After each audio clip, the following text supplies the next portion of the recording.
எல்லா எழுத்துக்கும் ஒரு ஓகே. இந்த யூவில் பேர் மட்டும் வைக்காதீங்க நான் சொல்லுவேன். ஏங்க பேர் யூன்னு வந்துச்சுனாக்கா, ராசி பிரகாரம் வந்துச்சுன்னா யூவில் தானுங்க பேர் வைக்கணும். அதை வைக்கக்கூடாதுன்னு நான் என்ன பண்ணுறது?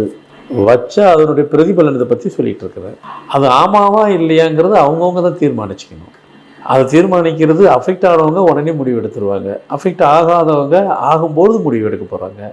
நான் சொல்கிறது பிகாஸ் முன்கூட்டி சொல்லிடுறேன், சேஃபருக்கு சொல்லிடுறேன்.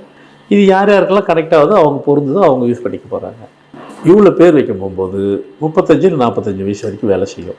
அதுக்கப்புறம் நீங்கள் என்ன இதாக இருந்தாலும் 45 வயசுக்கு அப்புறம் அது சரியாக வேலை செய்யாது. அவருடைய பவரே அவ்வளோதான். அது பேரில் ஆரம்பித்தாலும் சரி, அந்த பேரை முடிக்கும்போது இருந்தாலும் சரி. நீங்கள் உலகம் ஃபுல்லாக இவ்வளோ பேர் ஆரம்பிச்சவங்க எடுத்து கணக்கு போட்டு பாருங்கள். இவ்வளோ ஆரம்பிக்கிறவங்க அதிகப்படி 35 வயசு, ரொம்பவும் தாசின்னா 45 நான் தாசியே சொல்கிறேன். இவ்வளோ முடிக்கிற மாதிரி இருந்தால் தான் 45. அப்போ மொத்தத்தில் இவ்வளோ பேர் ஆரம்பித்தாலும் முடித்தாலும் நடுவில் வரலாம், இடையில் வரலாம். அது கூட ஏதாவது ஒன்று தான் இருக்கலாம், தொடர்ச்சியாக வரக்கூடாது. உங்கள் பேர்லேயும் 3 வரக்கூடாது, 3 இடத்துல யூ வரக்கூடாது. ஒரு பேர் இருக்குது, அந்த இடத்துல 3 யூ வரக்கூடாது, 2 யூ வரலாம், வெவ்வேறு இடத்துல வரலாம். கண்டினியூட்டியாக இருக்கக்கூடாது, பக்கத்து இவ்வளோ விஷயம் இருக்குது. அதான் சொல்லிட்டேன், ஒரு எண்ணுக்கும் ஒவ்வொரு எழுத்துக்கும் ரகசியங்கள் சூட்சுமங்கள் நிறைய இருக்குது. அதைத்தான் எல்லாத்துக்கும் நான் சொல்லி கொடுத்துட்ருக்குறேன், செஞ்சு கொடுத்துட்ருக்குறேன்.